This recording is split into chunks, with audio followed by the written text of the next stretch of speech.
Exactly.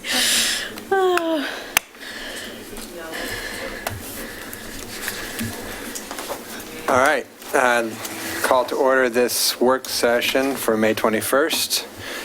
And our first item is the Cottage Cluster and Accessory Dwelling Unit Study Update. And this will be introduced by Alma Flores and Denny Egner.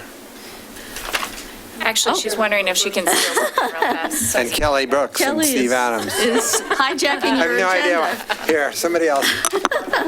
I'm sorry. Kelly Brooks, Assistant City Manager, and I am jumping the line, and I apologize. But I just wanted to do a quick introduction of our new city engineer, Steve Adams. So we're so excited to have Steve here. He has been at the city of Wilsonville prior for 17 years, and most recently was the Development Engineering Manager. Is that right? And that's a big job over in Wilsonville. A lot of development, a lot of large-scale projects, but a lot of also infill development, which is applicable here. He started on Monday and is already just amazingly useful and knowledgeable and helping the team with all sorts of projects and questions. So we're really excited to have him. He also is an avid cyclist, so just did Reach the Beach over the weekend, and I think rode his bike to the place they left for Reach the Beach. So I don't even really know how many total miles it was, but it's longer than the normal amount. And shares a passion for kayaking with our planning director, and all things outdoors. And so, yeah, I think you're going to really enjoy working with him, and you'll see more of him here at council, and wanted to give him a chance to introduce himself as well. Excellent. Welcome. Well, hello. I'm glad to meet you all. I did meet Councilor Beatty earlier. And Mayor Gamba, I did meet you several years ago. I testified here for the Monroe Street project. I was a volunteer citizen supporting the program because I was asked by a cycling group to come down and speak for it. That was Where do you live? I live in unincorporated Clackamas County, east of Billquist Elementary. Okay. Between That would Billquist explain. and 205. Yeah. So Cool. I've lived there for 29 years. Been married for 38 years, and I have a 35-year-old son who works at Stanley Infrastructure right down on 224. Yeah. And I have a daughter who's 30 who teaches 7th, 8th grade health at Happy Valley Middle School. Everybody stayed local. Yep. You're lucky. Yeah, my daughter didn't. She went to Boston for 3 years and decided she didn't like it and moved back. So, yes. Good. Nice. Well, Your wife works for the school district. My wife works for the school district. She's the admin assistant for the special ed department. Excellent. Well, I have a feeling I'm going to owe Mayor Knapp at least a beer. Sorry. That's him calling. Mayor Knapp right now, and he's mad. He's watching. That's the ring when he's mad. This is going to cost you. I'm in trouble now. Yeah. You just found out. Well, Wilsonville's loss is our gain, so. But yes, I'm very happy to be here. I love only having 10-minute commute and not dealing with I-205 anymore. All my staff has been really nice to work with and wonderful. And I'm really looking forward to the transition of the major, what I call the high-speed train, bullet train of Wilsonville, going to something that's more refill and redevelopment. I think it'll be a nice change of pace. Yeah, and building a lot of bike and ped infrastructure. Yes. Yes, I like that. Yeah. Cool. That's it. Thank you. Thank you. I'm Kelly looking is forward to it. just so excited. I'm so excited. She hasn't been smiling like that in a while. Kelly, I've heard, has done a very good job of being a planning engineering director. It's very, very Well, and then good. last night we had the city manager channeling the engineering director through Kelly. Trying really hard. It did not do well. We're all very excited to have an actual engineer being the city engineer, so. Cool. Welcome. All right. Welcome. Thank you. Yeah. Look forward to working with you. Yeah. I'm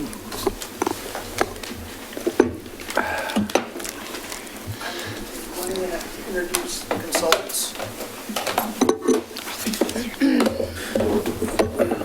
So, our departing community development director informed me today that one of her parting gifts was this project. So she You also kinda said knew one of her that, parting didn't you? gifts was that I get to introduce the consultant team tonight for the project. We've got Garland Woodsong and Alex Joyce here from Cascadia Partners to talk about cottage clusters and ADUs again. A few words, though, on just about where we are in the project. This is, again, a project that was part of a grant from Metro for part of it for the cottage cluster component, and it's coming to an end soon. And we added in some feasibility analysis, some analysis of our ADU requirements. The grant process ends the end of June, and the team has put together some code concepts, some draft code language that was presented to a working group a week or so ago and to staff, and we've worked through that, and we have some questions that we built into the staff report, and we just wanted the consultants to go back over some of the key issues and sort of confirm direction with the council before we actually develop and refine the code and bring it back then in the fall as we close up the comp plan. So with that. So it would go ahead of the other housing pieces that will come after the comp plan? I think these are independent enough that they could go ahead of like map amendments to the comp plan. So that was not sort of where we left things last time they were here, but okay. Well, Yeah, but I mean, basically we want to get the policy piece done for the comp plan and then start bringing implementation pieces forward. You know, we haven't sorted out all the details on how we're going to do that yet, what the priorities are. But I think that these are a couple pieces that are tangible for the community. We've gotten support from the community and all of our outreach for these ideas. So I think it's something that we want to make sure we bring forward. With that, I'm going to go back and sit down. I'll come back up. I'll come back up if there are questions about particular issues and how they fit the code. But I'm going to turn it over to these guys. And I also just want to add real fast to make sure it's really clear. I wanted to have one final conversation with Alma present around these topics. So we're not adopting code tonight. That's not our goal. It is just to make sure that we're far enough along that when we hit this point in January, when we do open the code, that we're prepared and that we didn't lose something in that transition. So. And I might add one more thing. These guys have one more public meeting in their contract, and rather than come back to council, I'm thinking it would be more useful for them to come to the Planning Commission and give a full presentation to Planning Commission to get the commission up to speed, since they need to make the set of recommendations to you guys. So that's kind of where we are. Or a joint meeting. Or joint meeting. Well, we've been we're looking at a June 25th potentially Planning Commission. Works pretty well for scheduling, but we could talk about that later. Okay. Cool. Well, let's see where we end up with you guys. Yeah, is there going to be, it would be redundant for us, wouldn't it? Well, I don't think we're getting the presentation when you talk about, well, we'll see what we get. The way you said it, it made it sound like that was going to be a more in-depth presentation than what we're about to have. I don't really think so. I think the Planning Commission hasn't gotten any. They were part of the last joint presentation, but in fact, we only had a couple of commissioners here, and I think it would be really worthwhile for the commission to sit down with these guys and get down to some of the level of detail that you might end up talking about tonight.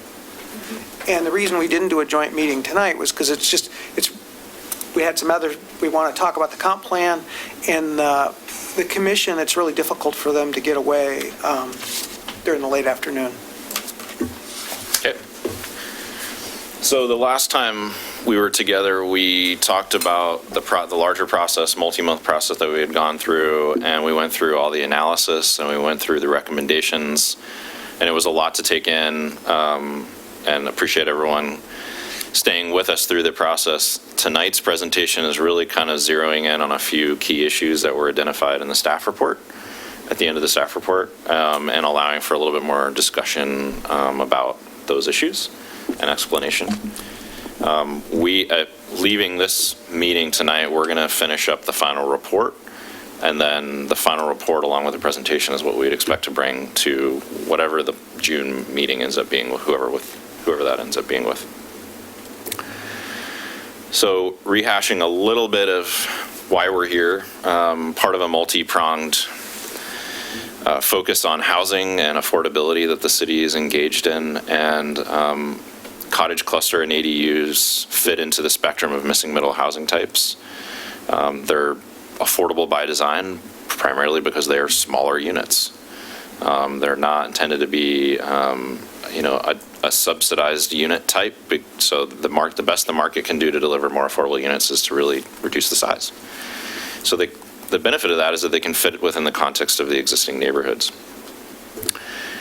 So for the cottage cluster feasibility study, we are in the later stages of phase 3. So we've done a lot of learning, analysis. We've tested out the ideas on 3 sites in the city. We learned again through that process, and then now we're into implementation. So when I say implementation, I mean we've got a set of recommendations. We literally have a redlined version of the code language. So specifically, here is what we recommend changing the verbiage in the code language, which we provided to staff. And then now we're in the write-up of the final report. And then the actual adoption implementation will be left with staff. But we've given them all the detail that's required to go through full implementation. We talked before about the missing middle housing types, and there's a broader spectrum than what we're looking at as part of our process. We're really looking at a segment of missing middle housing types. So the cottage court and cottage cluster typology, which is circled at the bottom here, small units, detached or attached, centered or are clustered around a common green space. It's really the defining characteristics. These are some built examples in the region. So on one given site, because of the variety of unit sizes, you can have price ranges from, attainable workforce and on up. This is an attached version. So the price points for an attached unit are going to be, generally speaking, less expensive because you have common wall and more energy efficient. Let me just make sure I remember correctly from what we discussed before. Both of these sort of samples, can you split the lot and have them be individual parcels, or are they like a condo, basically? You can split the lot, but typically you'll still have an HOA because there's common elements as part of the development That have to be maintained. Be maintained in common. Right.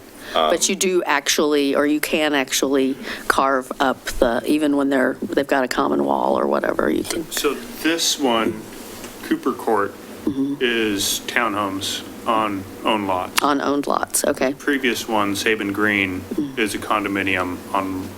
Can you get closer to The mic. So this one, Sabin Green, is a condominium. It's actually 2 underlying lots that have been combined into one condominium with 4 condominium units. Okay. So the legal structure Could be either way. could be either way. Okay. Yeah. Yep. So the question that concept brings up in my mind is if we're going to get tangled up in our minimum lot size code, if we start taking, say, R10 properties and we say, we want to do something like this and allow each unit to be an owned separate lot. Now we're... So we definitely something we addressed in the process, and the cottage cluster code standards reside as a neighborhood, as a building type, and have their own set of standards that would, if they're that implemented supersede within any zone. Yeah, and it's like a use type almost. So if the R10 if the city decides that they want to allow this use type in the R10, then by allowing that, then you have these special set of development standards that would be associated only with cottage cluster. So it's its own subsection of code that has its own section of standards, and it's really a matter of turning them on and off within each zone type. That's really the critical questions. So you already have a set of standards in the code. We are reviewing them and recommending modifications to those. As part of the recommendations, we're recommending that you expand the number of zones where they're currently allowed, because it's kind of a single, it's a house form type of development that's not currently allowed in the house form zones. And so that's really the critical policy. It's a good question. We do recommend not having a minimum lot size, though. In general. Precisely for the cottage cluster code, precisely Yes, for that for the reason. cottage cluster. So that if you want to create a cottage cluster and then sell off each cottage as a townhome on its own lot, that the developer could decide how big that lot is. For the very reason why there are successful examples in the region that do both, right? And it's really the legal structure that, for one reason or another, it may be easier to have a common lot and just have a condo versus fee simple lots with an HOA. That's the legal structure. It's less important for zoning, and we didn't want to preclude either of these models from being successful. And different developers may choose a different path. Maybe the approval process is faster for a condominium. Maybe it's easier to sell a townhome. Or a nonprofit may want to retain ownership of a single lot, but provide the housing as a condo, for instance. So as we talked about before, we turned several policy dials and tried to understand, well, if we set, if we adjust the density requirement or we set the private and shared yard standards slightly differently, what is the impact to affordability and what changes have the most meaningful impact to get housing types that are within reach of workforce and attainable housing income levels? And there's no silver bullet. It's going to require several changes, but there's hope at the end of this rainbow that you can, in theory, really move the dial on housing pricing by introducing the cottage cluster as an allowed type within the zones. So allowing detached versions, the recommendations, the key points of our recommendations, without going into the long laundry list, we have a huge spreadsheet that has all the detail, but boiling down the real key takeaways, allowing detached versions of the cottage cluster use type in all residential zones, allowing the attached version, so ones that could include townhomes, common wall units, near transit and commercial areas in the walkable parts of town, essentially, where more density already has a policy basis. Generally speaking, regulate building form rather than density. Density is really a major limiting factor. So if you recall, there's a maximum density and a maximum number of units that can be built. And so if you have a rather large site, of which there are many in town, or you have a very small site, of which there are many, you quickly run into problems. And it steers people in different directions. It steers them away from doing cottage cluster and into doing other things. Reduce the setbacks and open space requirements. If you recall the graphic where we had that, if you add all those things up on a small site, you really end up with just building front porches. So that's a problem, particularly for small sites. Reduce parking requirements on site by introducing allowances like allowing on-street parking to count towards your off-street parking requirement and adding a requirement for bicycle to accommodate bicycle parking. And reducing or waiving fees. So I'm sure it's not the first time you've heard this, but system development charges and street improvement fees are quite onerous and can add up to the tens or even hundreds of thousands, depending on the amount of frontage you have on your site. If you're a corner site, you're particularly hard hit. And that can undermine the project from the get-go. We heard that again and again, both for the cottage cluster and for the ADU work. So home size is a critical part of the magic of cottage clusters, both in terms of how they can fit the context of the existing neighborhood. So if you see in the top right, that infographic there shows that if this were to be introduced in the single-family zone districts, we are proposing a lower height limitation than what would be allowed for a big single-family home, right? So right now, you can go to 35 feet, 2.5 stories. The units associated with a cottage cluster would be 2 stories. So while there's more units on the site, they're shorter. And so our designers said that that would really make for a much more easy transition to the neighborhoods. But unit size is also really important when it comes to attainability. So it costs more per square foot to build a small home, but the absolute back-end price is going to be much more affordable. So if you take this table, there's a lot going on this slide, so bear with me, but if you take the table at the top, you can see option 1's 4-bedroom home, 1,600 square feet. You can see the home price is $512,000, right? That's kind of the product that's on the shelf today. As you move down in unit sizing, you can see that the price point becomes much more attainable. Housing demand for Milwaukee is much more at the low end of that price point than it is at the top end. And just a big picture, what this table is showing, so this is showing a hypothetical 10-unit cottage cluster where we're blending in 3 big homes, 3 medium-sized 3-bedroom homes, 2 2-bedroom homes, and 2 1-bedroom homes, showing how you would get to an average home size of 1,200 square feet. Right. And this is critical because we're proposing to regulate the maximum average home size within a cottage cluster at 1,200 square feet as a means to getting to something like a guarantee of workforce housing as an outcome. Because we kept on getting questions over and over again from the community of like, well, that's great that you can show on a spreadsheet that you'll get affordable housing or workforce housing as an outcome, but how do you guarantee that? How do you know that a developer is not just going to go out there and build a bunch of high-end homes and we get nothing for workforce housing?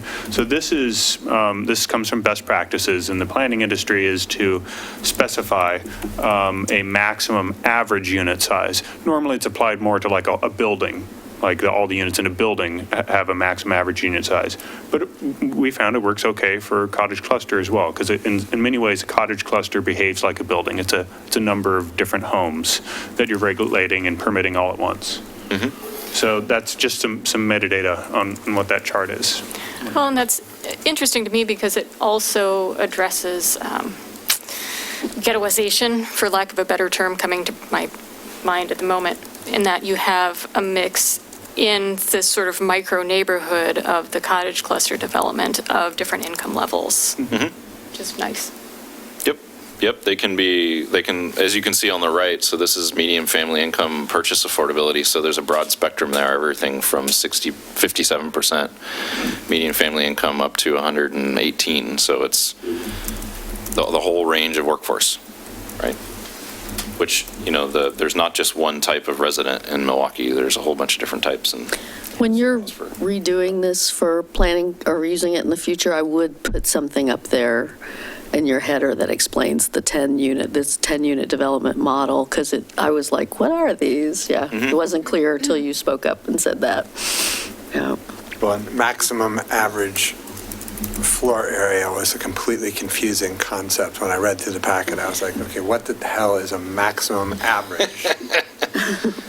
it means that all the units you have on a site have to add up to an average. Right. Yep. Yeah.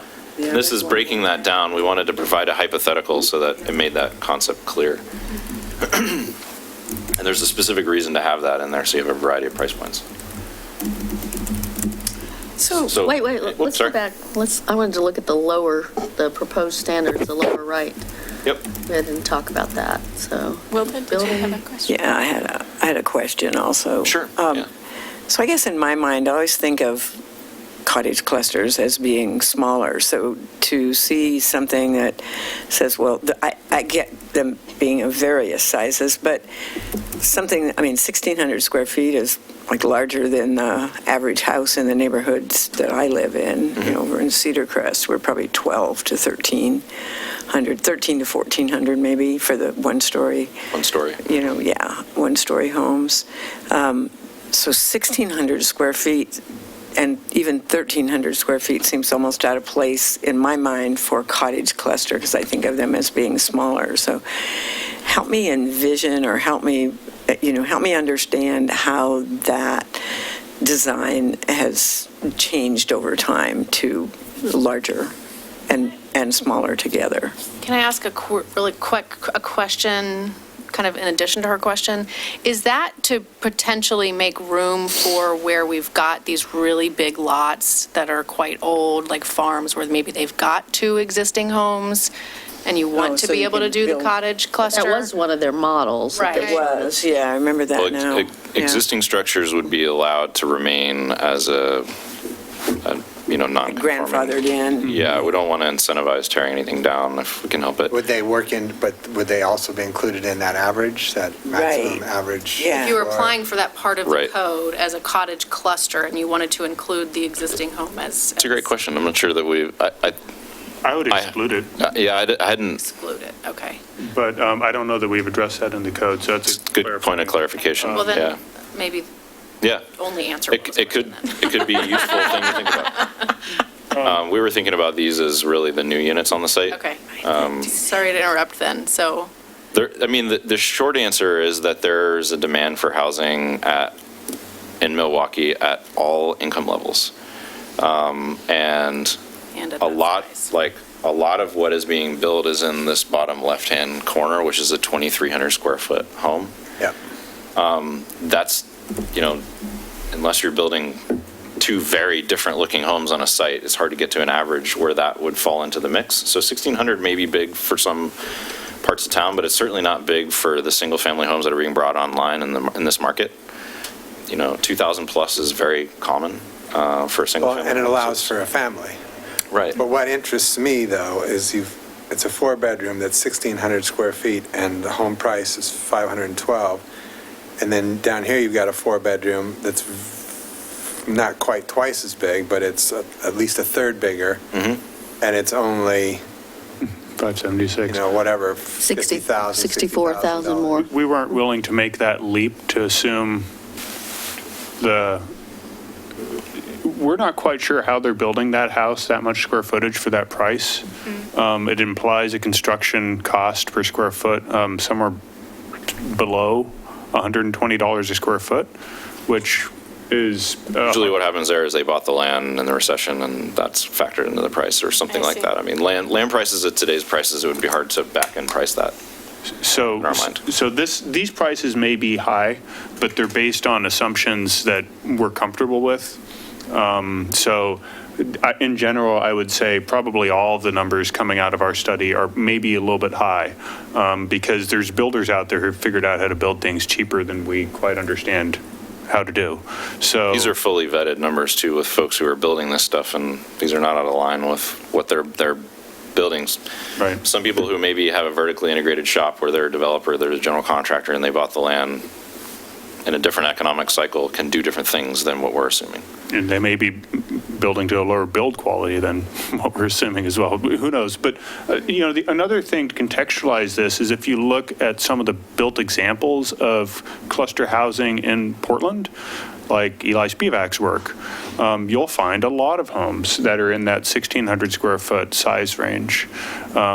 Part of that is the permitting process that Eli had to go through to permit his housing developments, which was essentially figuring out how to build them within the confines of Portland single-family zoning, because they didn't have a cottage cluster pathway for him to use. But regardless, some of our local precedents do involve larger homes than cottages, right? And so what we're trying to do is to figure out how to allow for that, but also get to the workforce housing outcomes. And this maximum average home size thing is the best thing we've been able to figure out to allow both.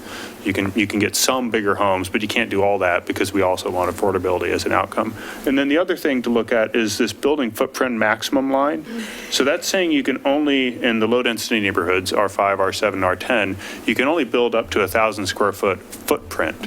So if you want that 1,600 square foot home, it can't be a ranch home, it's got to be a 2-story house with an 800 square foot footprint, unless you're, only doing 1.5 story or something.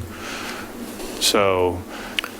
And one of the other and not to belabor this, but since you asked, one of the other critiques of other ways that the cottage cluster code ordinance has been implemented in other places really is you end up with a very narrow range of product types. It's basically a one-bedroom, 750 square foot cottage. And that works great if, all of your future housing needs are single people or retirees. But a place like Milwaukee's got a really broad set of demands in terms of housing. And so having a little bit more flexibility we thought was good. That said, it's all draft, so if. Well, I definitely like the opportunity for families to be able to be in the cottage cluster. So a 4-bedroom, I mean, that's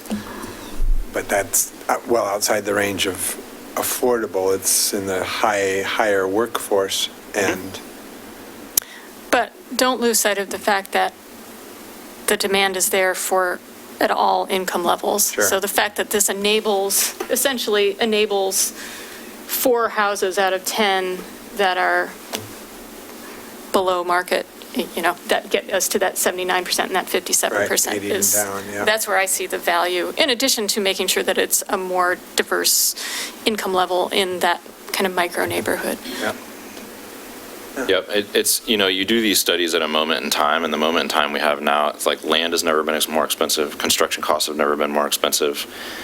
Hopefully, we all hope that that's not the reality forever, but the numbers reflect kind of the scary reality of that current state. And so they may be higher than what we're used to, but frankly, that's what it takes, unfortunately, to build them.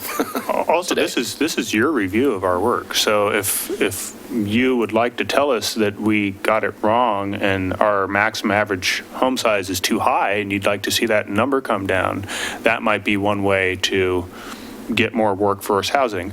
I will caution you, though, that another thing that this allowance is doing by allowing that larger home, that 1,600 square foot home, that may be helping the developer to balance their pro forma and get the income they need to make the whole deal work and deliver those lower cost units. And so there is a danger of putting the screws down too tightly. So we're trying to strike the right balance here of enabling as much cottage cluster development as possible so you just get a sheer volume of new workforce units coming online in the market, and also making sure that you do get some workforce housing units in the mix, right? So, but your experts or your people who've built this stuff say there is a market for that $500,000 plus 4-bedroom house in a cottage cluster, that somebody who can buy that house would not prefer to have a standalone with their own yard. They would choose to live in the cottage cluster model. It's not everybody, but yes, there's demand for that. I mean, Eli never goes wanting for, and Eli Spivak is the orange plot developer who builds much of this stuff in the region. He never goes wanting for people to purchase his homes. His stuff is generally sold before it's done. Yeah. He pre-sells most of his units, yeah. Yeah. And again, we were not looking for a 4-bedroom or 500,000 plus house by any stretch of the imagination, but we gladly would have purchased something like this in Milwaukee if it had been available. And if one of the houses in the unit had been 4-bedroom that had 3 kids living in it, would that have changed your interest? No. No, that would have been great. Part of the package. Okay, so I'm going to move on unless there's, okay, great. Okay, we paused and we reviewed. Great. Right. You're getting to know us, aren't you? Okay, so another topic area we wanted to focus on were the myriad of front, side, rear, and spacing between the unit setbacks, as well as the common open space amount and the dimensional standard, minimum dimensional standards of those. So these become a real problem on a small site. The existing code standards do. So the existing code standards are listed on the left and on a site of 7,500 square feet. Is that right? We're mixing and matching site sizes from the left to the right here. Yeah, which one is this one, 7,500? I'm not quite sure, because I'm thinking it's 14. Okay, so maybe it's a double lot. Yeah. So on a relatively small site size, you end up in a situation where you accommodate your parking, you accommodate your open space, you accommodate your separation between the units, and you accommodate your private green space, and all you're left with is enough room to put your front porches for only 4 units, too. So you're not even circling the green completely with porches. And so, like most things, if you have a site large enough, you can make it work. It may not be the prettiest design outcome, but you can make it work. But it really starts to break down when you have, this is a double lot. And, if you have a standard single lot, then it would become even more problematic. So these are nice round numbers in the existing code, but they add up to an infeasible project. We went round and round with Opticos, the design team, on a set of standards, because for it to be cottage cluster, it has to be a cluster of cottages around a common open space. You cannot get away from that idea. The question is, what's the right balance of setbacks, from the lot line between the units? What's the right amount of open space and the dimensional standards of that? And what counts as open space too? That's kind of critical. So can pathways count? Can hardscapes as well as soft spacescapes count as part of the open space? And so we came up with 15-foot front setback for cottage cluster, allow sidewalks, walkways, porches, variety of drive aisles and retaining walls within that front setback. So that's an intentional design element, so that you have porches facing the street. A lot of times when you see these kinds of developments, not just cottage cluster, everything ends up oriented to the side, and the street wall becomes this sort of no man's land that sometimes not even windows. And so we wanted to be intentional about anchoring the connection to the street, allowing parking steps, drive aisles, and retaining walls in the side and rear setbacks as well. So allowing parking to occur within the rear setback was important. So if you just kind of do a side-by-side comparison, you can see that there was some trimming, nipping and tucking, if you will, on some of these standards on the right compared to the left, to arrive at a set of standards that would accommodate the ability to do cottage cluster on smaller sites.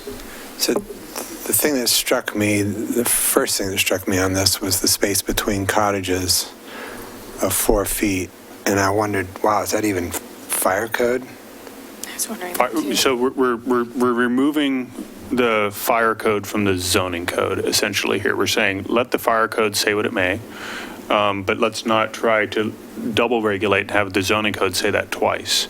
So the fire code, the building code, essentially, the structural code, says that if you put these structures that close together, you're going to have to build a 1-hour firewall on each of those structures, and you're limited to 15% openings on that wall.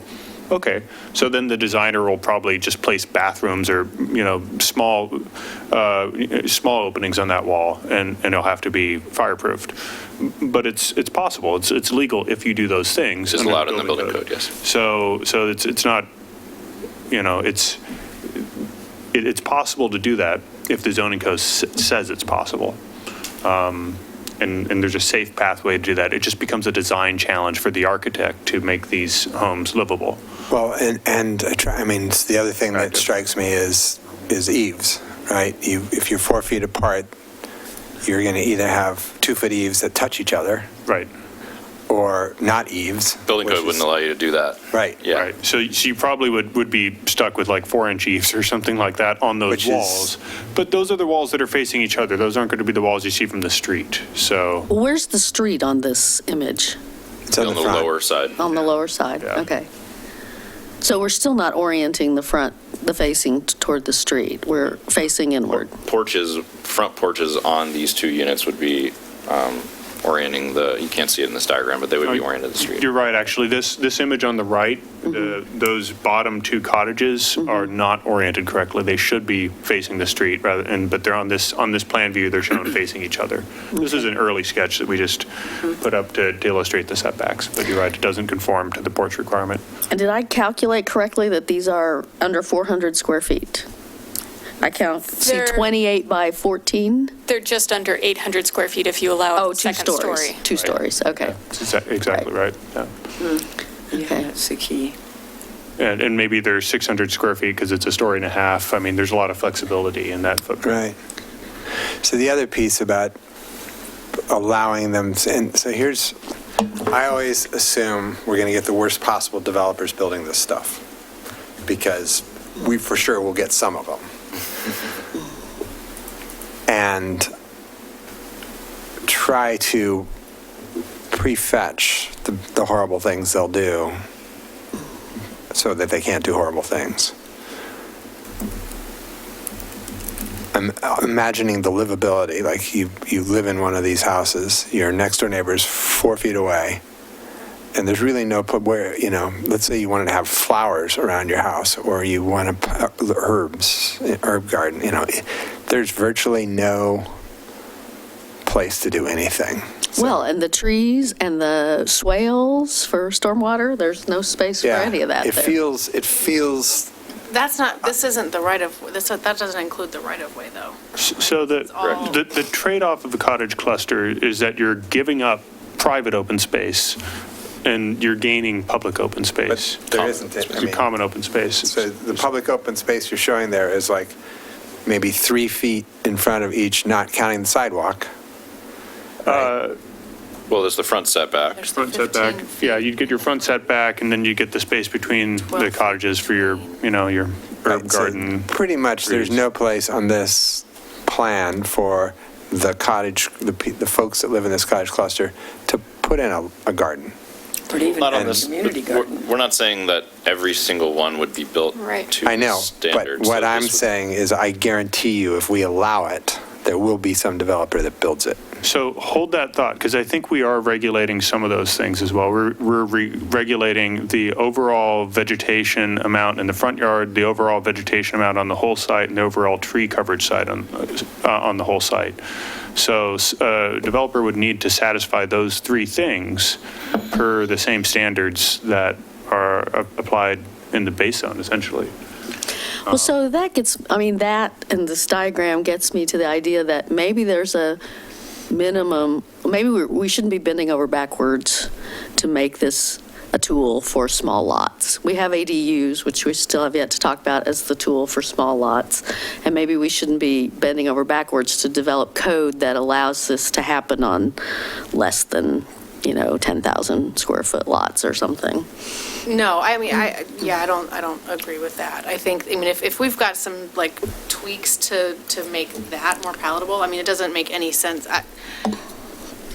Maybe not, what is this lot? This one? 5,000. 5,000? Okay. So it's a typical R5 Yeah, yeah. I mean, I can't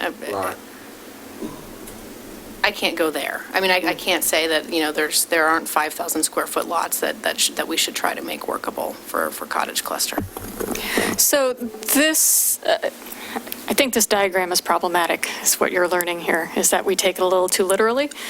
When I did the math on that, it works out to just under 2,000 square feet are covered by structures, not including the walkways, on a 5,000 square foot lot, essentially.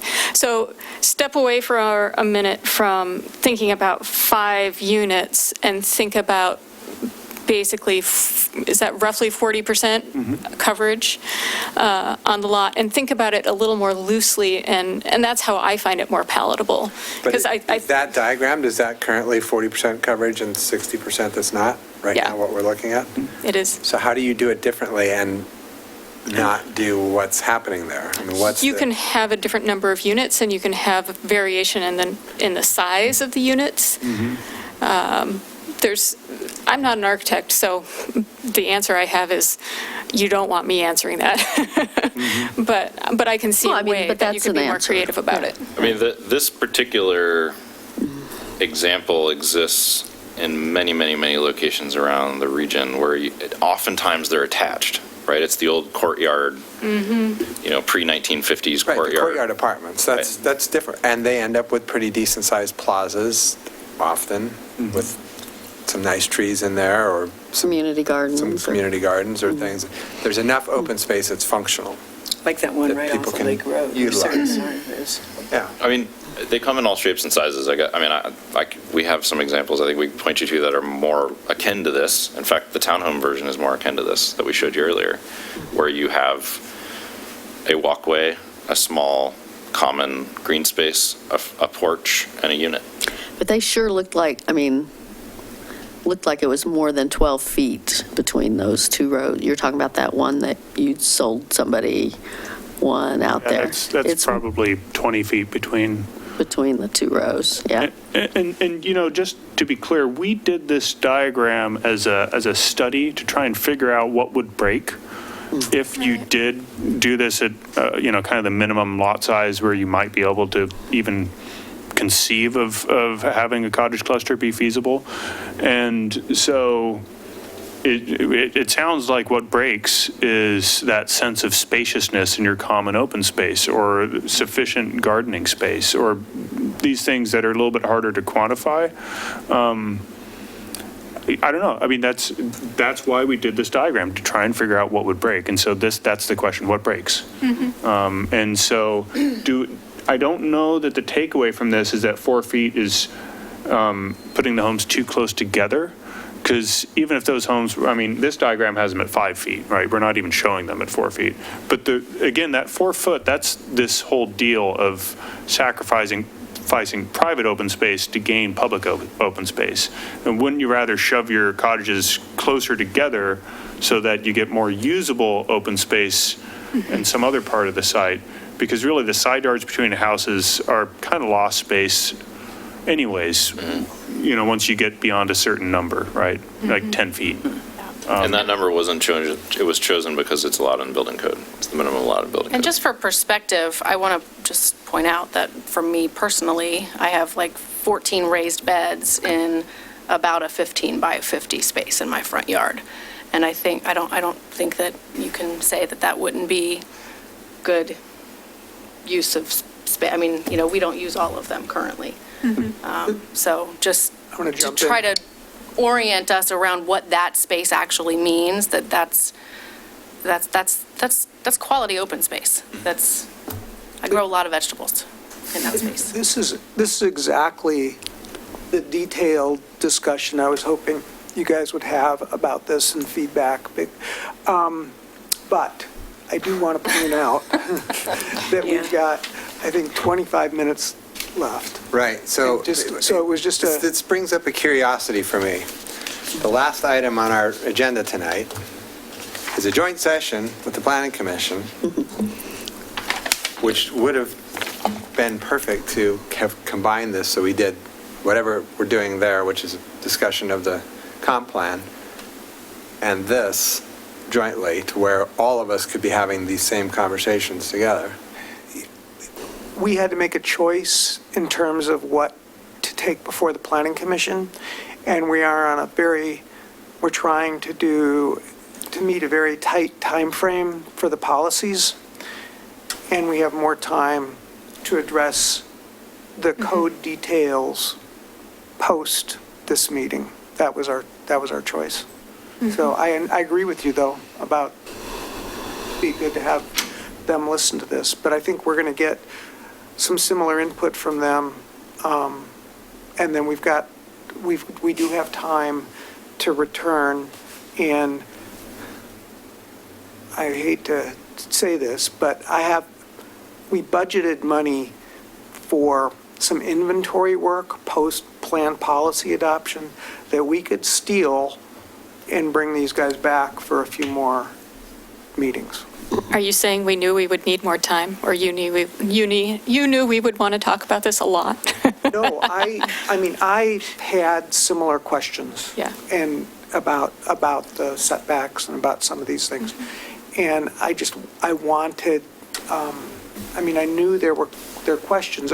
I wanted the council to fully understand the proposal.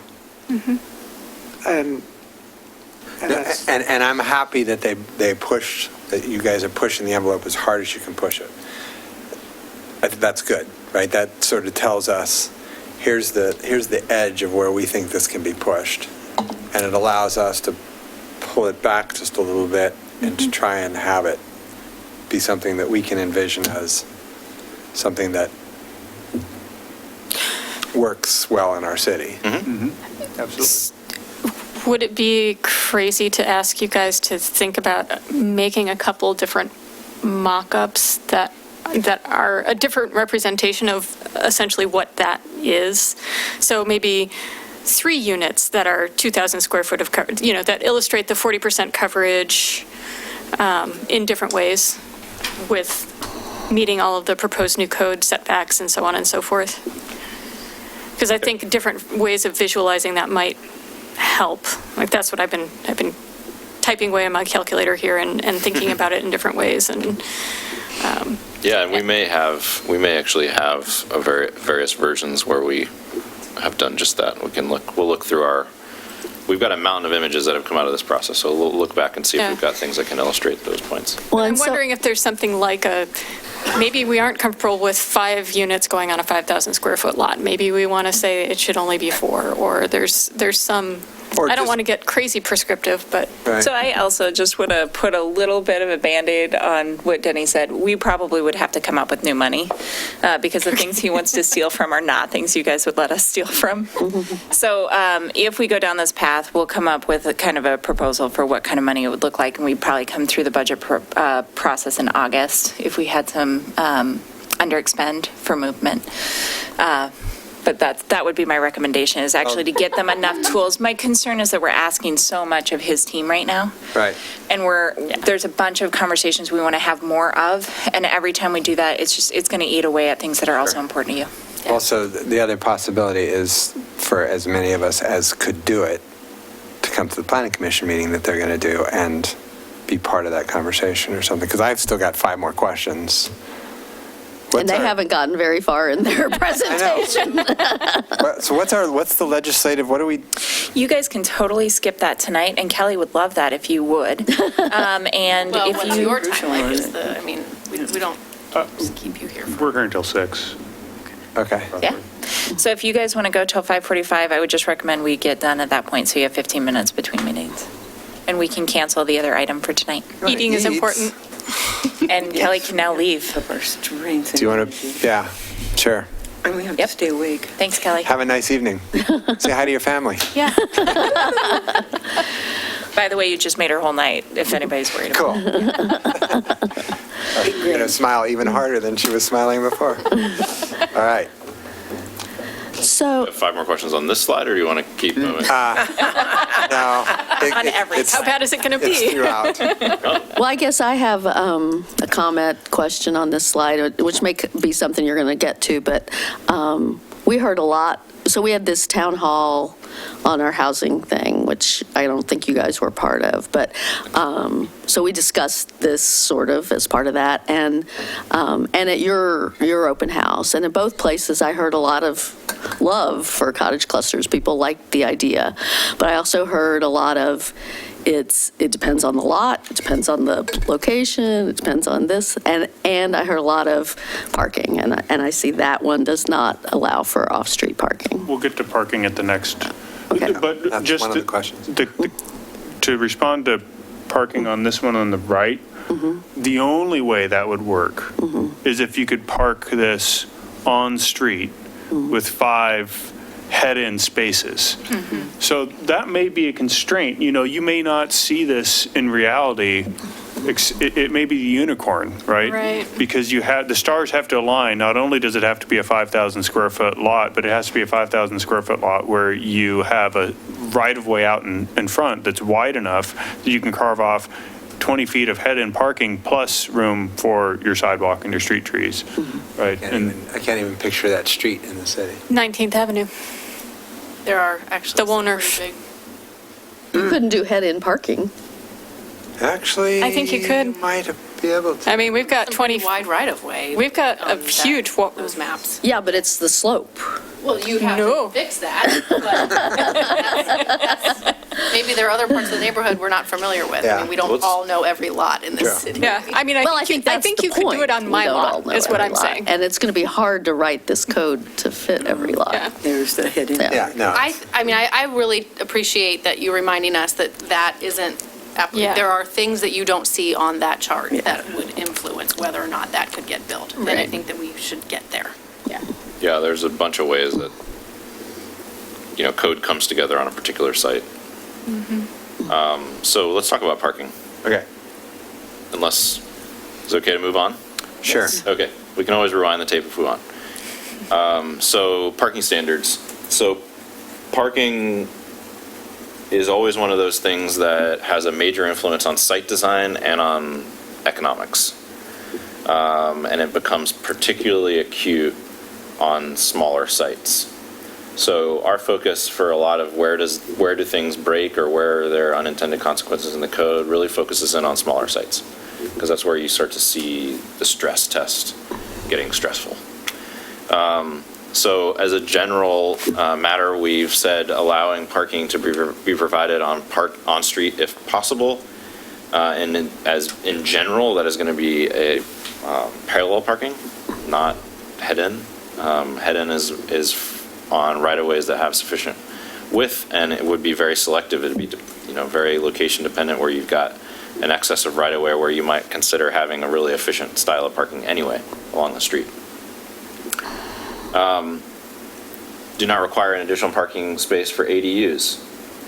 So this came up again and again in our ADOG, in our advisory group meeting, that a lot of sites that already have a house and already have a garage are already very site constrained, and it makes it very infeasible to provide an additional parking space as well as an additional site for a building.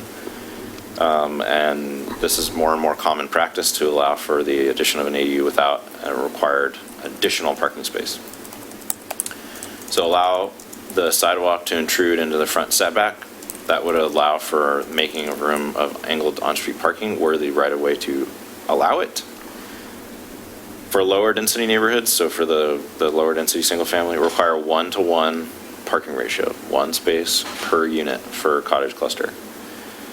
In areas where you have transit, in areas that you've already designated that are commercial and mixed use zones, have a different parking standard. So tie a parking reduction to location or policy.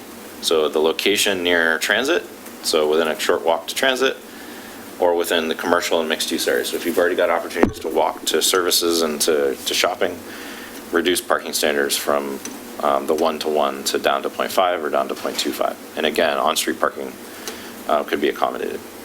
So require secure drive bike parking, again, more kind of best practices requiring on-site bike parking, and allowing that within the units themselves. So allowing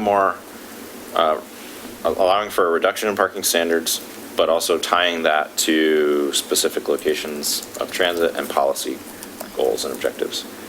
I'm guessing this is fairly consistent in terms of the high-level policy direction that's coming out of the comp plan. We wanted to be consistent with that as well, and we heard that across-the-board parking reductions are probably not where we want to go, but in the right locations, it could make total sense. So that's kind of the summary there. Any questions on parking? I kind of like that, allow the sidewalk to intrude into the front setback to make room for the angled on-street parking, because I think doing that sort of makes clear that those are parking for that house as opposed to everybody else on the street, or those houses. So I kind of like that, like just trying to visualize like just a little cutout and the noses of the parking spaces coming in.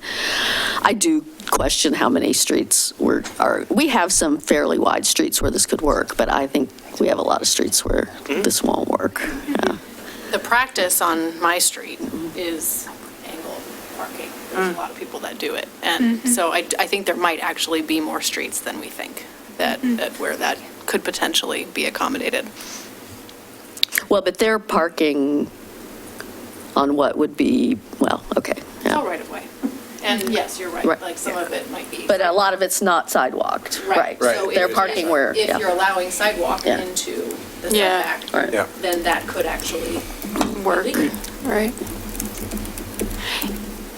Is angled parking a traffic calming measure? On-street parking in general is a traffic calming measure. I'm not sure that angled parking is any more. Any different? Well, Rear angle parking is, It reduces the right-of-way width. Right. Right.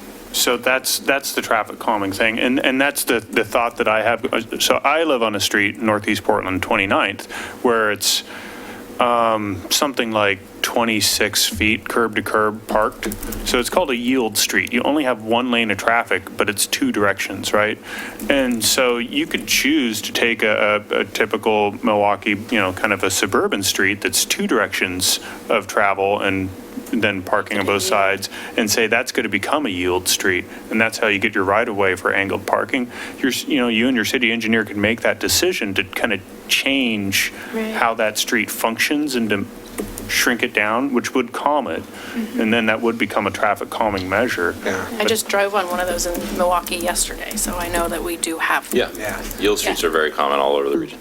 The thing about angled parking, and particularly about head-in parking, is it is extremely space efficient if you have the right-of-way. Angled parking is like twice as efficient. I mean, head-in parking, because you just imagine, it's half the length of a car. Angled parking is less than that, but it is still much more efficient than parallel parking. Not to mention parallel parking's a skill that some of us, have yet to master. For sure. Any other questions on this? No, and I agree. I think in my perfect city, every neighborhood street would be a Wohnhof, and it would have this, right? And there'd be the angled parking here, and then there'd be the angled parking here, and then there'd be the angled parking here, and you wouldn't look at that street and go, yeah, I can drive 90 miles an hour down that street. Right. So I'm good with all those concepts. One thing, two things of code. In our code currently, we cannot designate the sort of driveway into a garage as a off-street parking place, which to me is always crazy because that's the only place people park because their garage is full of crap. So I think maybe we should have our code recognize that reality, and that would be a change that could be beneficial, particularly in cottage clusters where... Talked about that on the drive down here, and I was like, I want to make sure that's in there. So Beneficial in my neighborhood. Yeah, I think that should be a code change that we look at. And then just to throw it out there, particularly on bigger clusters, the idea of somehow shared car concept gets you parking reduction. Because I think that as a sociological, cultural solution to parking, because everybody doesn't need a car all the time, right? But you do need a car sometimes. it's a good thought. And so if there's, if you're doing a cottage cluster of 16 homes, you can reduce the parking by X amount if there's two shared cars or whatever, and it could be part of the HOA, Yep. just like the shared space. That's a great idea.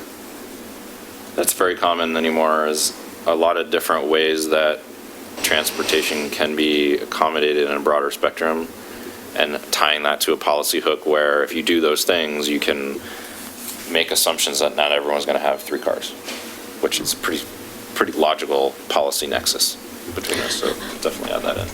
So if we did, just so we make sure we understand the ramifications, if we did angled parking do we have to do it, would we do it just for that lot? Would we do it the whole block? And what does it mean in terms of our public works and the painting, and how often are we creating more of a maintenance thing for public works and everything by that? I must jump up. That would really have to be a street-by-street decision, and it would be up to the city engineer essentially as to whether it makes sense. I think the only place that would really make sense off the top of my head are our new low-volume streets, which are generally dead-end streets, short dead-end streets that don't have a lot of trips on them. But they might make sense in situations like that. A lot of the through streets, maybe not. There might be some through streets that it works on, though. It just depends on the amount of traffic. An assessment of right-of-way widths and the current state of a street will be done, if it hasn't already been done, as part of kind of operations. And at that point, you would want to evaluate a couple things. Which streets would this potentially be appropriate? And then, is there a need for new street design types? Right. That when someone is improving their frontage, say, for instance, or when the city decides that they want to improve a series of frontages on a street, they have an off-the-shelf typology, which may not exist today, that could accommodate this kind of thing for that particular wide right-of-way. Yes, I agree with all of that, and I wonder if, the way Denny just described it, I'm picturing huge fights at the Planning Commission with the engineer and the developer and the neighborhood all coming at something from three ways if we don't have Clear. some more rails on it, one way or the other. So I think this needs to be sort of worked through more with the engineer in the room, with some sample streets and. some sample streets Yeah. and some thoughts. But Yeah. I think if we leave it so broad that this is a thing you can do on certain streets, and that's all the direction the Planning Commission has, then you're going to have pitched battles in the Planning Commission meetings between the neighbors that want to be able to drive 90 miles an hour and the engineer and the. It would be on designated streets, and who does the designating and when that happens is kind of in the ball's squarely in the city's court on that, but it wouldn't just be an option. You can choose to do it on your street if you want to. It's really on appropriately designated streets. We just haven't designated Figured out what those those streets. Yeah, Okay. great questions. Okay, so we pause, we review. Okay, so just to review some of these standards here, we've got, in terms of the place, the use type, so you think about a few different flavors of cottage cluster and where they may be allowed, right? In most people's minds, a cottage cluster is, like you said, or someone said it, you said it, Ms. Parks, the small units clustered around a common green. Well, the idea of clustering housing around a common green comes in all kinds of different flavors. It can be attached. We've got tons of examples of that in the region. It can be detached. It can be, 2 stories, or it can be 3 stories. But it really needs to track with the areas of town where we want to apply it. So quickly on in this process, we realized that there wasn't just one outcome we were driving towards. What was allowed in the commercial and mixed-use zones today read more like a neighborhood type, but that was the only thing on the shelf. And so it made sense to have a neighborhood type appropriate for the neighborhoods, but to have a different type appropriate for the commercial and the mixed-use zones, right? Which would be, in both instances, the actual outcome of the building is shorter. So in the low-density neighborhoods where you can build 2.5 stories, this is a 2-story detached. So it's a house, it's a little bit of a shorter house, smaller house generally speaking. That's the neighborhood typology. At the other end of the spectrum in the commercial and the mixed-use zones where you can already do multi-story, mixed-use, multi-story, multifamily, have an attached style that would allow for 3 stories, which is actually below the height currently allowed in that zone. So in both instances, we're talking about a smaller structure in terms of height, but the difference is detached versus attached, right? And so there's the low-density neighborhood locations, so the neighborhood scale version of this, the transit-connected locations, and the commercial and mixed and multifamily zones. So here's the standards for those, right? And the key distinction here is the stories and the building footprint, and whether it's detached or attached. And why would the building footprint be smaller for low density than for those other two? So that you end up with, if you do a single floor building, it's maximum 1,000 square feet. It translates into a maximum of 1,000 square feet.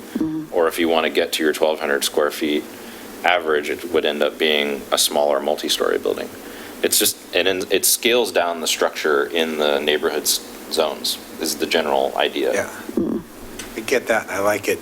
My question, I think, to all of us, and we maybe don't have to answer it tonight, but is that maximum average floor area per home? I think that's the one we need to noodle on a little bit and maybe get some information from our, whatever you're called right now, Layla. I don't know what you currently are. From our Interim, future, something or other, we don't know. Hey, you. But some thoughts about the concept of, are these only going to be viable if a builder can build the 1,600 square foot homes, or I mean, how much can we push this towards the affordable end with that number? Because I think that's the key number. That's the number that's gonna drive the affordability. How much can we push it towards affordable before we make it undesirable for developers, I guess is.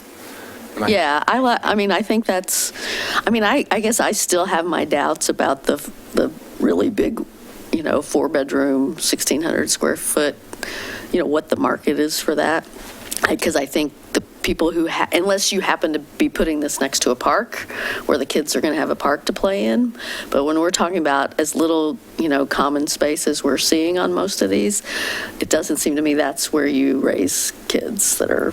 Unless you're buying and your in-laws are also buying in the same lot, in Yeah. the same place. I mean, I think that there are actually a lot of family models that we don't consider from our perspectives. And That's yeah, and that these developments do exist in Portland already, and there are people who gravitate toward them because they can't have in-laws who buy next to them, but there might be an older couple that comes in and is the de facto grandparents. I mean, what I love about cottage clusters is that they offer a lot of creative potential for people to create community and to get real unmet needs met from people that aren't their family necessarily. So I think that's a really powerful thing. And as we're thinking more in Milwaukee about how to support people who want to age in place, and as different models for supporting each other at different stages in our lives are coming out, I think this is one of the tools we have to really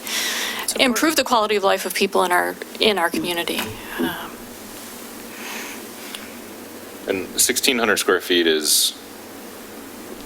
isn't that big for a single-family home type in the. Well, not for a 4-bedroom. Not for a 4-bedroom, it's not. It's a type of 4-bedroom. And also, we showed you that slide with the 5,000 square foot lot. That was a crash test, but remember our Johnson Creek site, 2.2 acres, right? Imagine that site with a mix of 1,600 square foot and 800 square foot homes on it, and it would just feel like its own little pocket neighborhood, right? Right.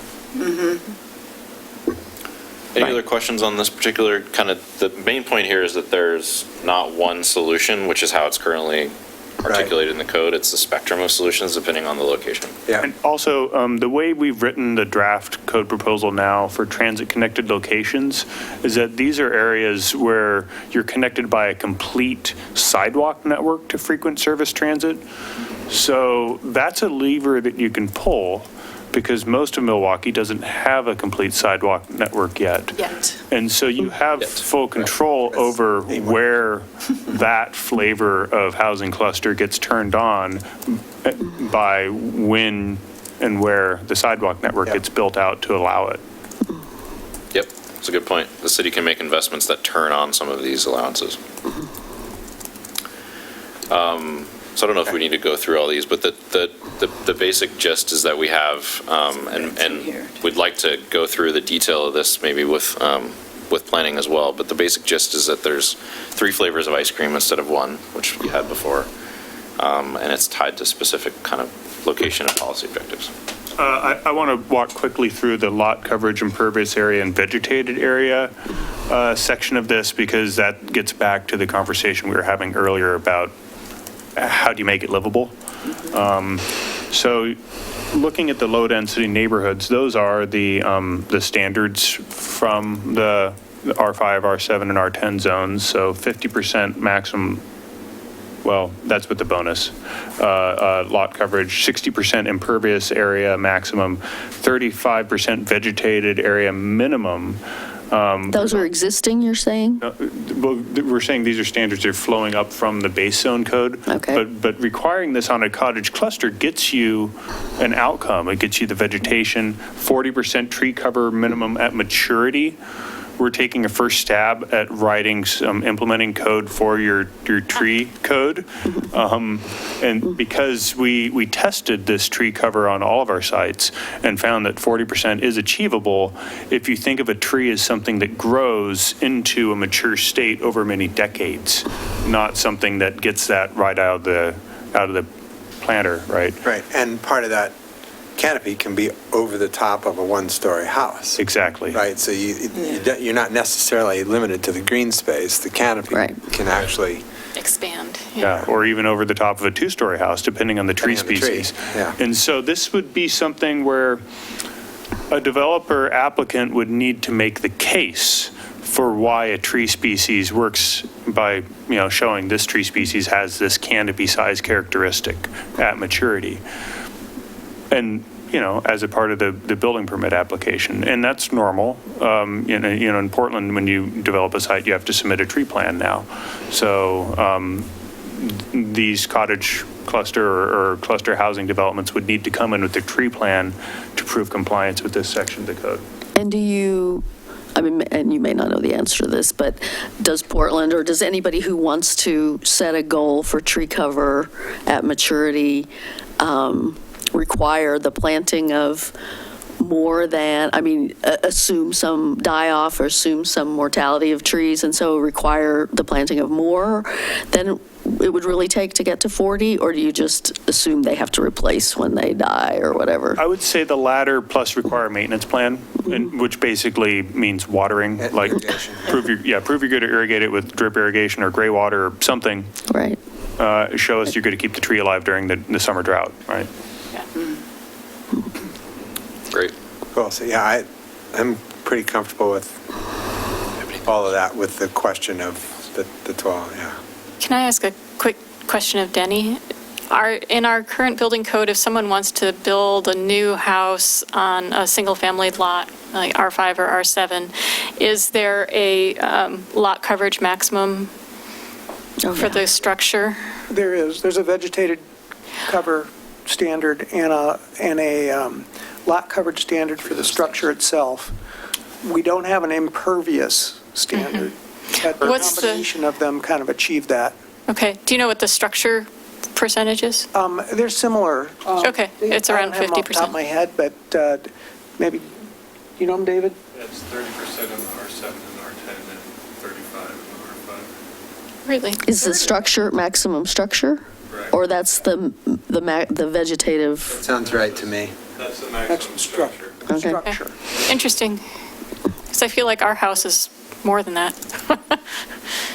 Could be. So When it those was are the built, there was no maximum- zoning. No, hers is newer. Maximum for two stories, if at least 10% of the site is just one story, you can bump that up by 10%. So say you had like a large ranch home, you could actually go up to 40% in the R7 or R10 because you have less of a visual impact when you're only at a single story. You're allowed to have a larger percentage of the site covered. Okay. Thanks, David. Okay, thank you. Okay. Oh, Yep.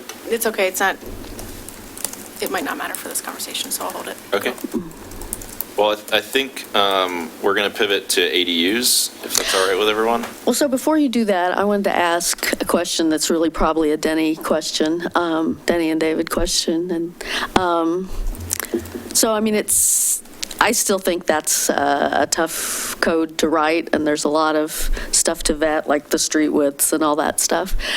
Is there a way, but if you've studied 3 sites, and if one or more of them is really raring to go, is there a way we can spot zone, or we can treat them as a planned unit development or something to let them go and let them move forward while the other details get? If there were a particular site, and we could potentially do a planned unit development approach. Right now, the planned unit development code has some limitations that might prevent us from doing that, but that would be a way to go forward. Expect we're going to be bringing you some planned development code changes before the end of the summer Okay. about the process. So that would be one way we could provide that avenue. There might be some variances that one could pursue, so you could come forward with a package of variances to try to get at something before the code's in place. Well, like you have that one large site that was alluded to. Couldn't you just say, couldn't you just come with a spot zoning for one site? There's no zone. There's no zone. This is a use So- type within So multiple zones. spot zone wouldn't be the way to do it, Yeah. but trying to find some unique tool to deliver it, like the planned development or looking at a package of variances or something. Okay. You know, and with the knowledge that this is a kind of a pilot example, I Right, yeah, right, you could do right. something like that. I think that would be great to have a If we pilot, had a actually. candidate site that was ready to go, Yeah. I mean, we'd be certainly willing to try to work with them to figure something out. If we hit that point, we can come talk to you.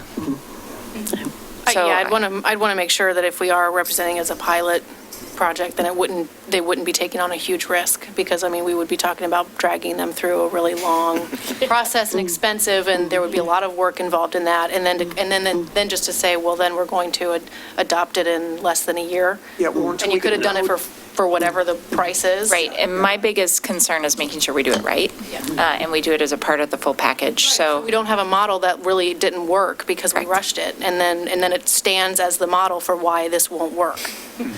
But if we get to a point where people are banging down the doors, we'll come talk to you.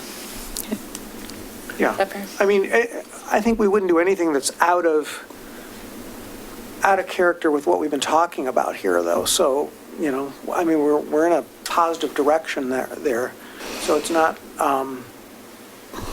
so if we're moving in that way, that would make sense. Yeah. Okay. Great. Good question, because we did engage with some very motivated property owners, so it's worth keeping that, having a strategy there. So we know what ADUs are. I'm not going to belabor the point, but they can be attached, detached, internal. They come in a lot of, like cottage cluster, they come in a lot of shapes and sizes. We did a similar level of sensitivity analysis, turning dials to figure out, you know, what, from a policy perspective, makes the most sense. There's fewer dials than the cottage cluster. Cottage cluster has a whole bunch of moving parts compared to ADUs. So we really honed in on the number of accessory dwelling units on a site is obviously very important to the economics of making them attractive.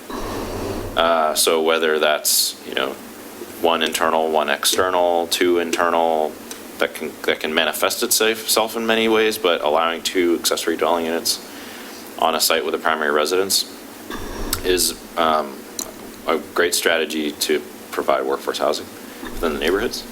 So, can I ask a question about that particular thing? So I know of 2 specific instances where people with bigger lots wanted to do 2 ADUs, external. And near as I can tell, that's not a place we went with any of the suggestions. Is there some reason why we're saying you can do 2, but one has to be internal? We wanted to try and strike a balance between not intruding too much onto the existing neighborhood character and freeing up a homeowner to have the freedom to do 2. But actually, I think maybe the next slide we get to is asking that question. Is this too restrictive? Should we just say you can do 2 ADUs and you choose whether they're internal or Well, external? I think maybe there's some nuance in there, right? Like Definitely. on a divider of lot size. Right. Like if a lot is above X size, Right. then 2 external, 2 of any kind is fine. May also hit things like lot coverage, or the other things may preclude you on certain sites from doing that very thing, but above a certain site size, you wouldn't run up against those other limitations. But it's an open question in our mind. On small sites, the best practice is to allow an internal and an external. Sure. But it may be that it's not so much that particular policy explicitly that governs that, but things like lot coverage. I think, though, it's going to make people nervous if we don't have that obvious dividing line, right? I get what you're saying, that if we make it part of the lot coverage calculation, that solves that problem by itself. But when you're talking to people that lot coverage, what's that?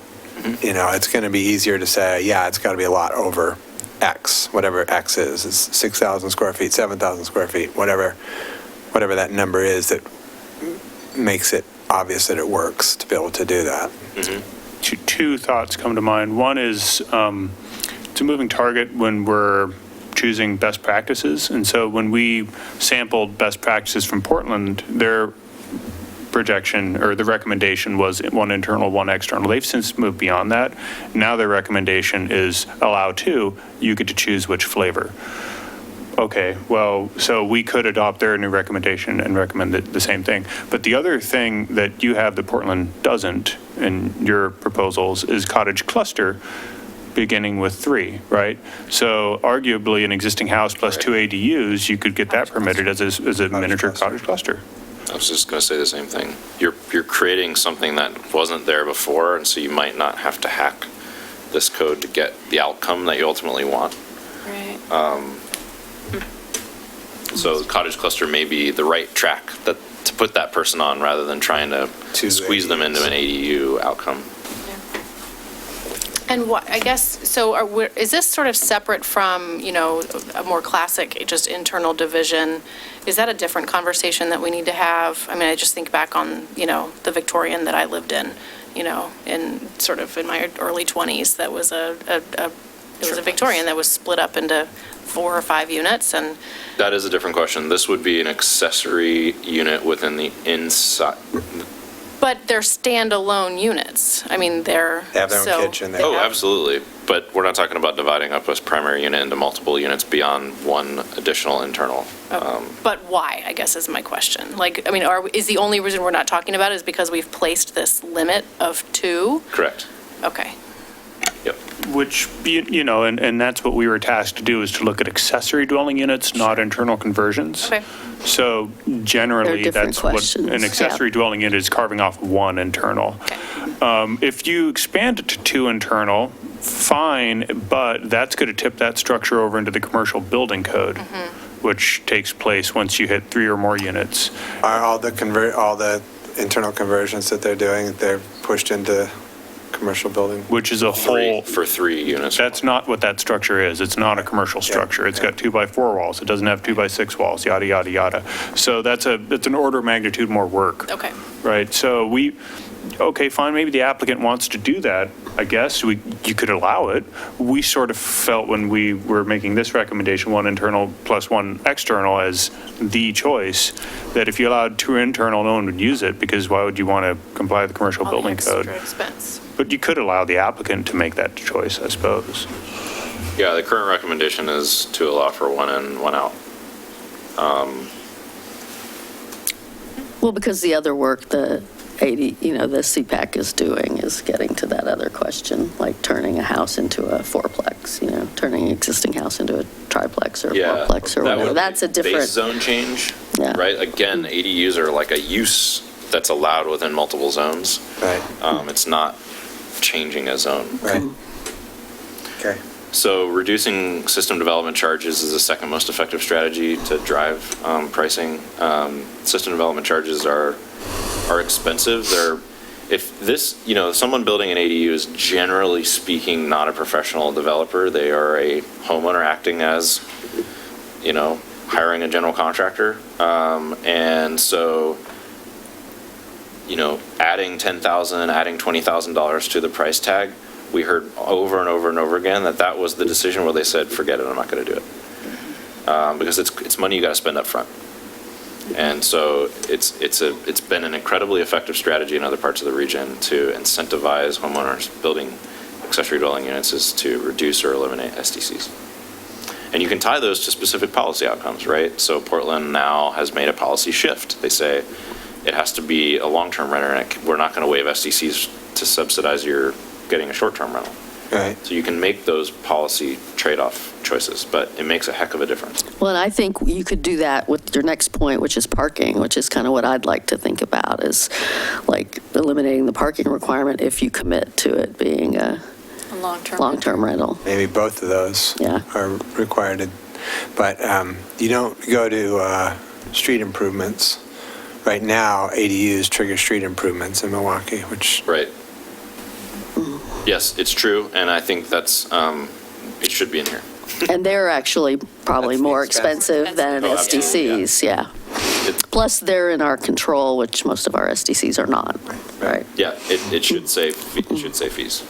So when you say it should, is that because you meant to include it? Yes. It's just not on this slide? It's just not on Okay, this 'cause I slide. wanted- Although I should say, on our draft code language, we're kind of kicking the ball back into your court in terms of which fees to reduce and by how much, and same for the frontage improvements. Well, so SDCs, we only have X amount of control, right? We control Right. 2 or 3 of our 5, or whatever it is.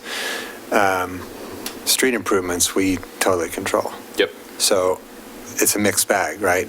So I've been pushing for, guys, feels like 100 years to reduce our SDCs on ADUs. I don't think we want to waive straight up like Portland did for a bunch of reasons, but a pretty dramatic reduction I'm all for. And I think we can get some of that also out of the county on some cases. But absolutely the street improvements. Yep. Yeah, absolutely, the street improvements. And, there's a bigger policy discussion about how to fund those critical infrastructure, but it does make a heck of a difference in terms of someone deciding to pull the trigger on one of these or not.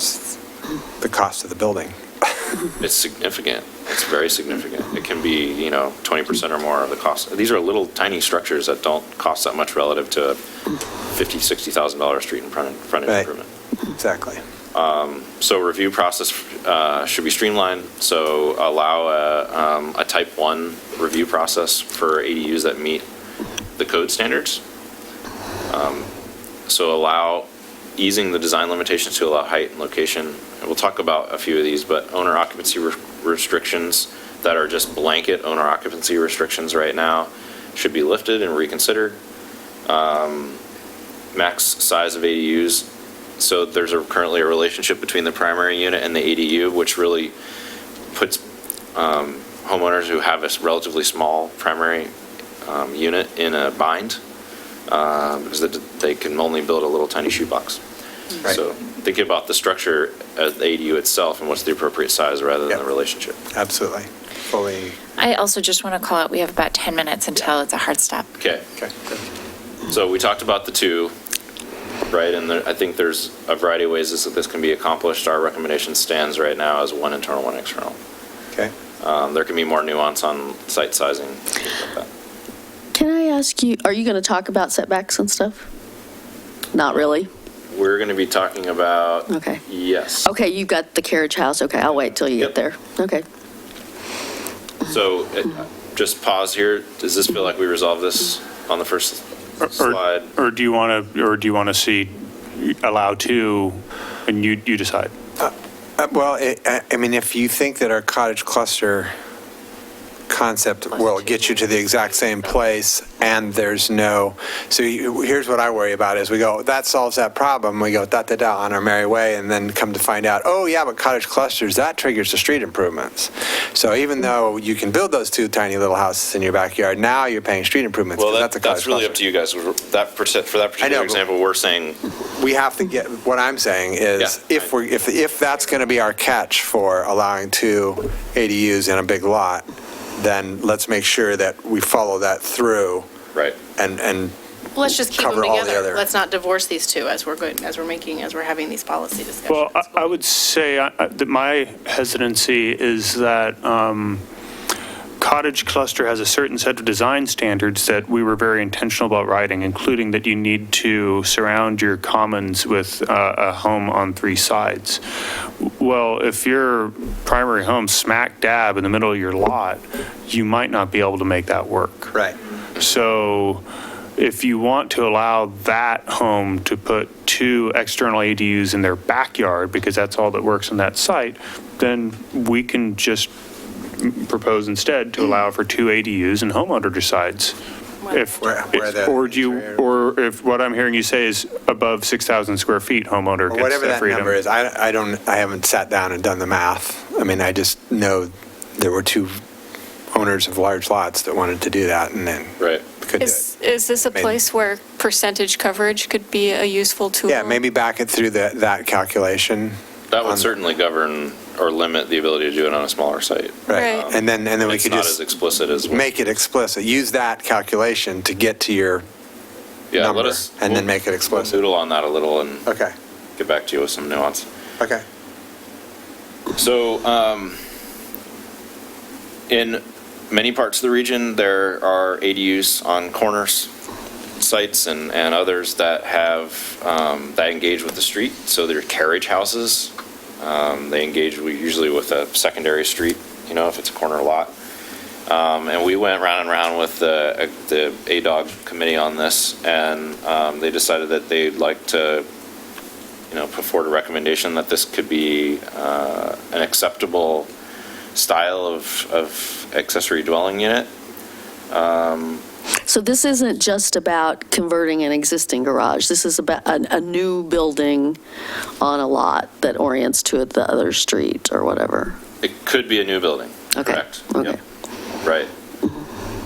So, Interesting. do you want to talk a little bit about this one, Garland? Yeah. We were at that meeting. So this is let me back up. We'd originally proposed this as a type 2 review, whereas everything else under the ADU code would be a type 1 review. And the ADU working group said, whoa. If it's type 2, that sounds like it might be discretionary. On what basis would the planner decide to allow this or not allow this without running afoul of having too much discretion without a basis to make a decision? Just allow it as a type 1 and put some guidelines on it. And so we went back and rewrote a recommendation to just allow this, but to put some strict guidelines as to where it would be possible to do this. One of those is to limit it to 30% of the lot frontage or less, which we've done the math, and yes, that does allow this to work for a car to drive inside it, and yet that doesn't dominate the frontage.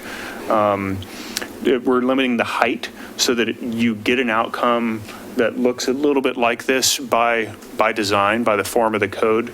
So the peak of the roof at 18 feet, but the midpoint of the roof at 15 feet. What that does is it incentivizes dormers. You also exempt dormers from the height requirement, so that you're allowing the architect to draw up a building with dormers to meet these height limitations, but squeeze in that ADU into that second floor. Squeeze it in, just barely, which is exactly what you see here in this photo. It just fits. There's not much, there's not extra feet in that height allowance. It's just barely allowed.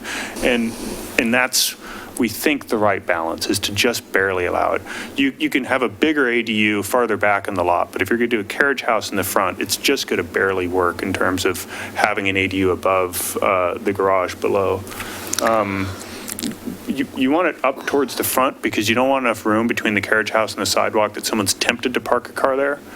It should be just enough room to open the doors, if that, right? If they're pull-out doors. So we're going back to 100 years ago code, Right. where Back to the future. everybody did their garages right up against the sidewalk.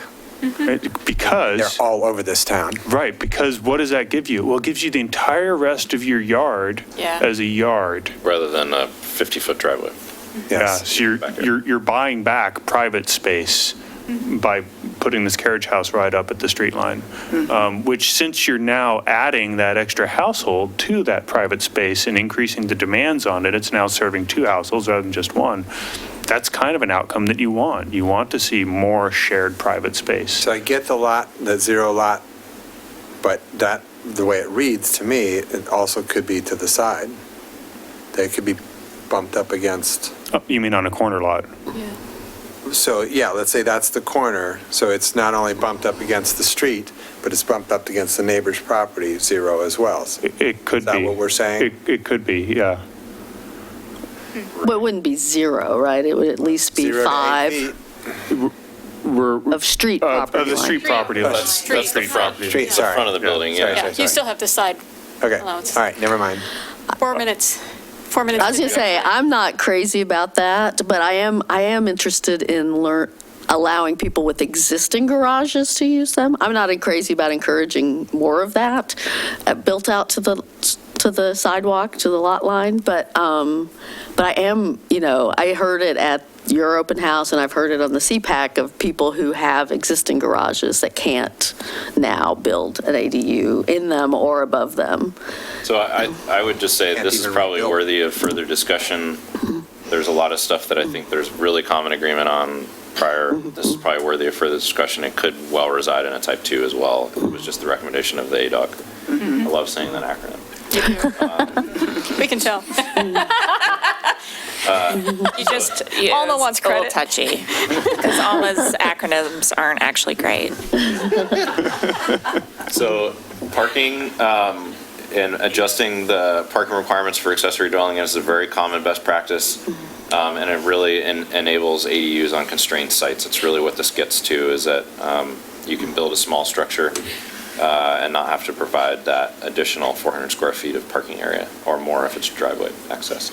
So this is really getting a parking reduction for ADUs to incentivize their construction. So we're down to time.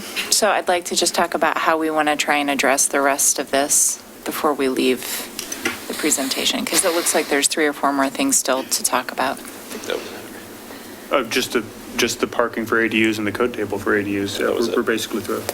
Are you guys comfortable calling it, or do you feel like you need more time? And they're coming to the planning commission on the 29th, 25th of June. 5th. I'll just say that June? I think there's a lot of great stuff in here, but I think there's also a lot of stuff that will be, having been on Planning Commission for our residential design standards and other things, this is not a fast code to adopt. And along with all the other things we'll be talking about after we finish the comp plan. So I guess I wonder if there are, and now I'm thinking about ADUs really, not so much the cottage cluster, because I think that is super complicated.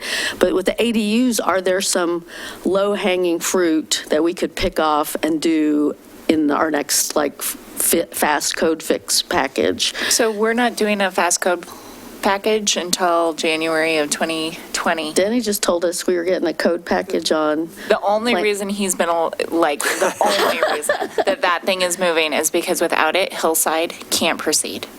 So for me, I'm literally making 2 strategic cuts into that, only to allow us enough flexibility to be able for that project to continue to work. But we are very clear in the staff report, there will be nothing else. And the reason is because these are never fast. Right. This is never a fast strategic thing. This is always a broad, hard conversation. I think they should be. I think tonight is the perfect example as to why. We all have a lot of things that we want to put into this, but my concern is making sure that we're doing these as a part of the package, that we're doing all of these things around housing right now together as a unit. So, can I request that council be invited to attend, and Scott jumps through whatever hoops he has to jump through to make that happen? Thank you, Scott. Planning commission meeting on the 25th and be part of the conversation. Oh, you're always invited. We could do that. Let me state kind of what I was thinking. Out of both of these meetings, the input tonight and the input from the commission, these guys will mostly have their final report done and making a few tweaks, basically, after the planning commission. Then it comes to staff to try to take what they've given us as a really good basis of the code and tweak it. We're going to know where the hot button issues are after these discussions. So we'll have a good start on a code. We're going to have a few things that we know are going to require much more in-depth discussion. Those are going to be the things that we will bring back for the after we've finished the comp plan policies. Sure. So. And this, I would actually say this goes to all of the housing stuff that we're talking about right now. It's really tempting to rush into them, but I would strongly recommend that we just make sure we give them the time and the effort when we get to the code rewrites. That's not tonight for this team. I just wanted us to have the conversation for our team to be able to look at it while we're in that interim. Okay. Cool. So awesome. Very exciting stuff. Thank you. Super cool. So we are adjourning the work session. we will be back for the regular session at 6-ish, however long it takes us to shovel down our meals. Dinner's